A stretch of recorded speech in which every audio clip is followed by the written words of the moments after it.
Estou aqui de novo, eu sou a professora Nísia de Filosofia e hoje a gente vai falar dos pré-socráticos. Lembram anteriormente que a gente falou que o nosso plano de curso é dividido em 4 módulos?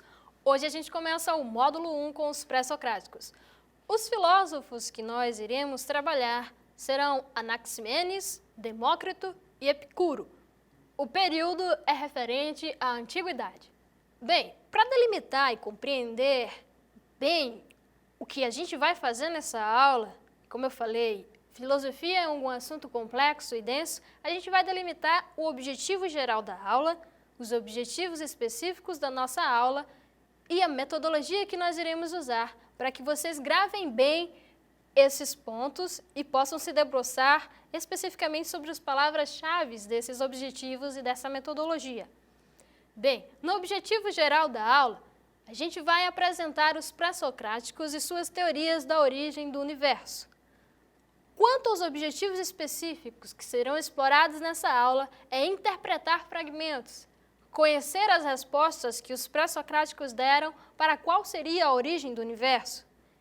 Quanto à nossa metodologia, a gente vai tentar identificar conceitos bases, vamos trabalhar com um mapa conceitual e analisar questões.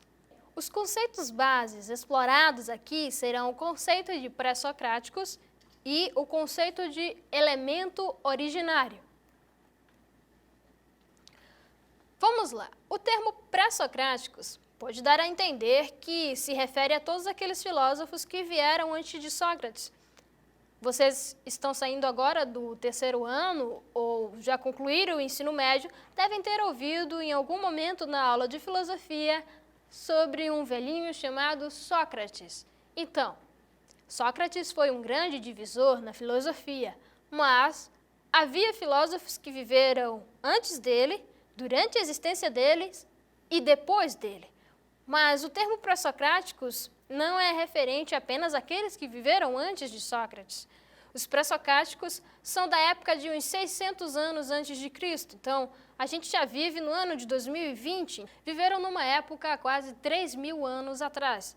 O que isso significa? Que nessa época a gente não tinha tecnologia, nós não tínhamos sequer a escrita. A escrita nessa época ainda era algo novo, inovador, e as pessoas, em sua maioria, passavam seu conhecimento de maneira oral, ou seja, apenas pela fala.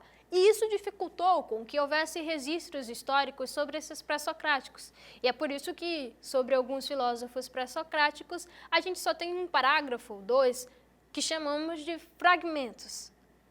Só que mesmo naquela época, lá, 3.000 anos atrás, as pessoas já se perguntavam sobre coisas como o que é o mundo? Por que estamos aqui? Qual o sentido da vida e por que as coisas são como são? Como as coisas acontecem? E a principal pergunta, o que deu origem a tudo? Nessa época, as respostas eram obtidas através dos deuses, pela mitologia, pelos grandes deuses ou pelas forças das naturezas. Então, só que algumas pessoas não se sentiam satisfeitas com essas respostas e começaram a observar a natureza. E passaram a perceber que as respostas poderiam não estar nos deuses, mas sim em elementos da natureza. Essas pessoas eram os filósofos, que nessa época era chamado de filósofos da natureza ou filósofos da physis, porque eles procuravam as suas respostas no elemento physis, na natureza, e não mais naquela mitologia. Bem, o elo que fez com que esses filósofos fossem todos agrupados no termo pré-socráticos se deu porque eles estavam perguntando coisas semelhantes. Todos esses filósofos, incluindo Sócrates, estavam se perguntando o que deu origem ao mundo e, por isso, eles acabaram sendo englobados no termo pré-socráticos. Eles estavam se questionando sobre a natureza que os cercava, sobre o mundo que viram e, por isso, um dos termos, como eu já falei, seria filósofos da natureza. Prestem atenção nessas partes que estão realçadas em amarelos.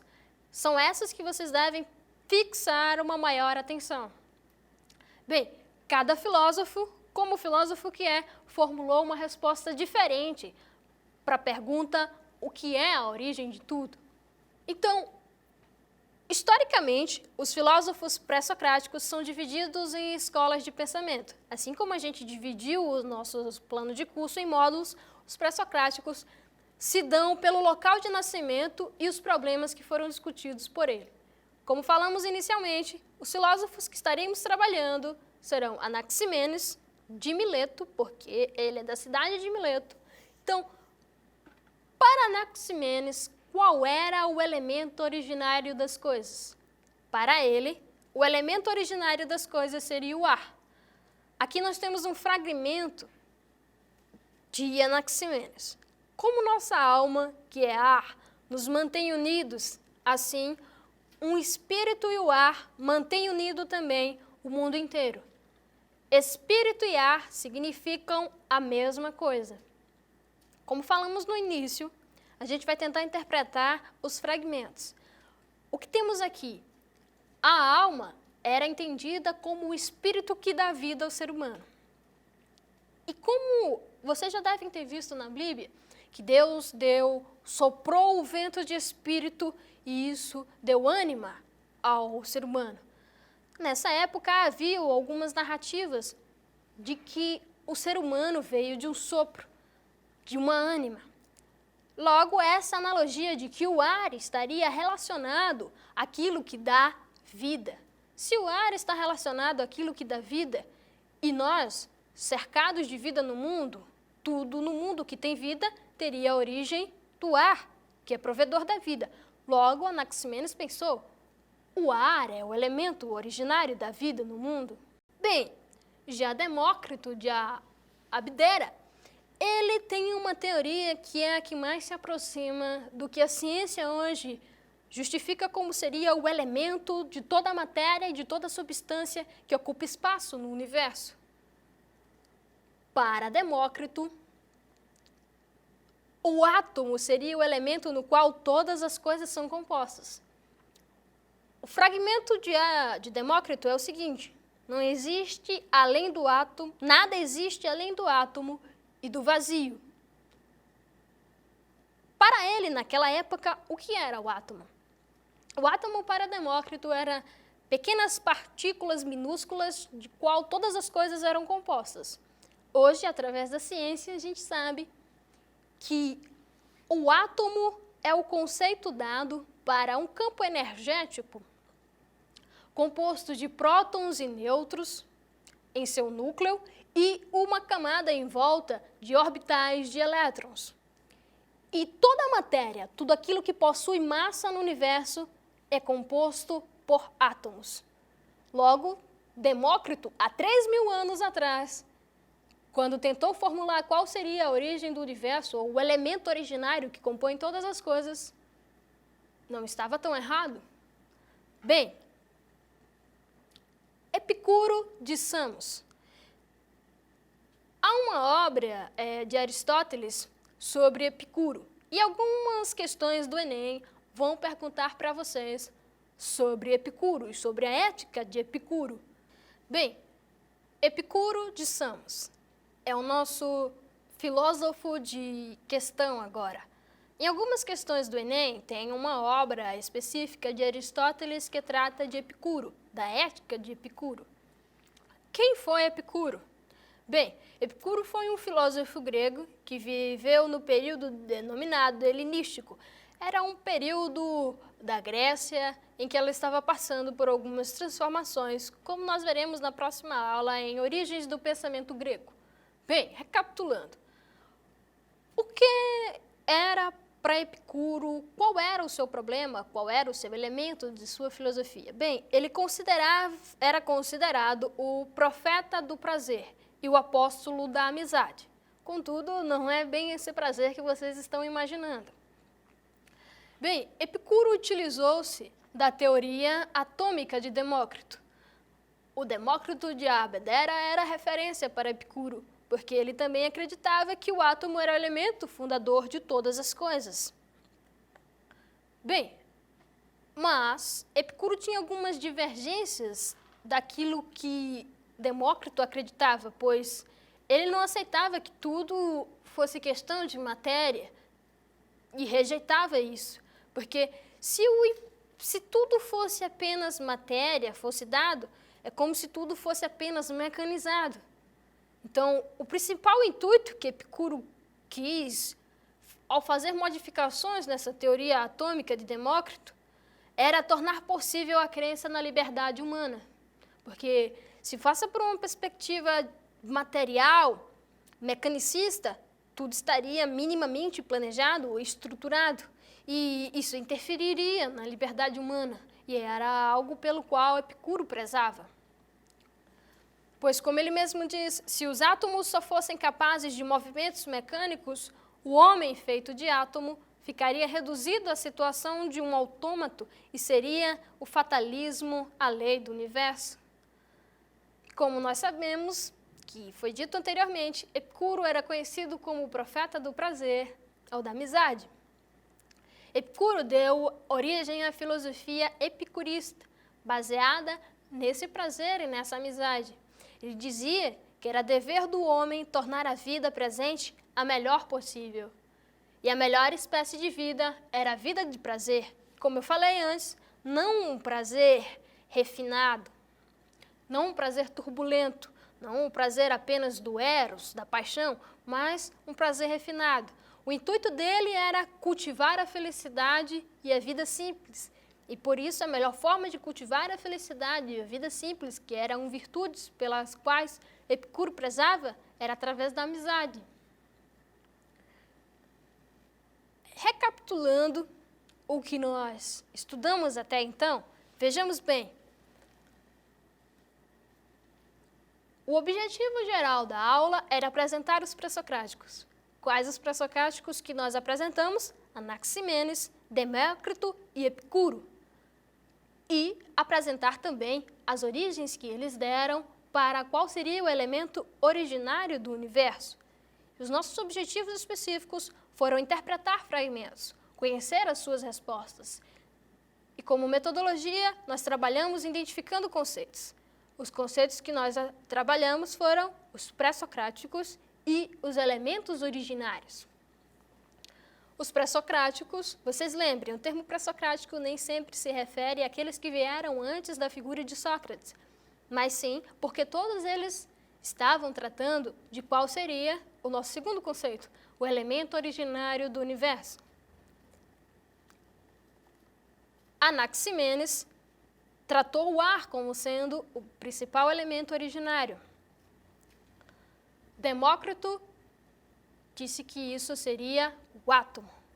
Então, quando vocês tentarem se depararem com questões do Enem que tratem sobre os pré-socráticos e os elementos originários, lembrem-se que quando vocês encontrarem nas opções e alternativas de respostas, respostas que fujam de elementos que estejam ligados à natureza, serão respostas erradas, porque o que caracterizava esses filósofos pré-socráticos que estavam se debruçando sobre o elemento originário era que eles recorriam à physis, à natureza, a elementos que estivessem no mundo e que explicassem a origem da vida nesse mundo.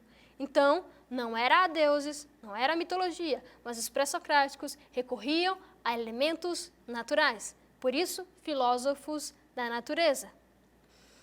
Já Epicuro de Samos, o que nós abordamos é que ele, apesar de também ser um atomista, seguidor de Demócrito, teve suas modificações. Ele prezava por uma liberdade humana. E essa liberdade humana era pautada numa vida prazerosa e de amizade, com o intuito de cultivar a felicidade. E essa felicidade era por meio de amizades, de virtudes e de uma vida prazerosa que não fosse apenas pautada no eros e na paixão, mas de uma vida de prazer refinado, que cultivasse virtudes de companheirismo e de afetos. Pensando nisso, vamos à questão 24 do Enem de 2014, para tentar ver se vocês pegaram o que eu tentei passar para vocês.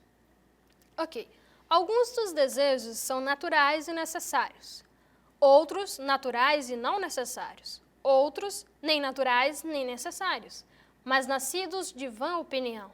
Os desejos que não nos trazem dor, senão satisfeitos não são necessários, mas o seu impulso pode ser facilmente desfeito quando é difícil obter sua satisfação ou parecerem geradores de dano. Epicuro de Samo, Doutrinas Principais.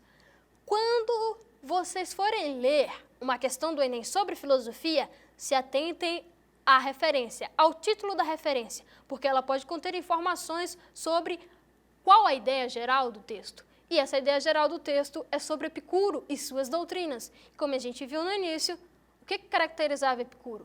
Sabendo que vocês terão pouquíssimos minutos para interpretar todos os textos, é importante vocês focarem na referência, porque se ela fizer referência a algo que você já conhece, você não precisará ficar horas e horas se debatendo sobre um fragmento de um texto que tem uma linguagem que talvez não seja tão fácil de compreender.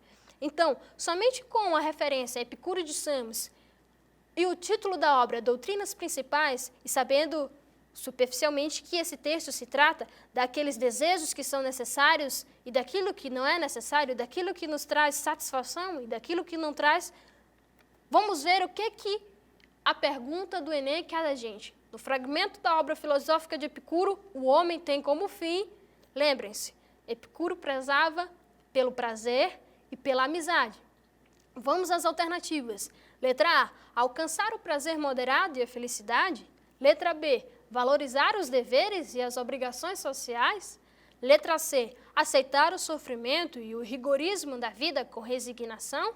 Letra D, refletir sobre os valores e as normas dadas pela divindade. Letra E, defender a indiferença e a impossibilidade de atingir o saber. Bem,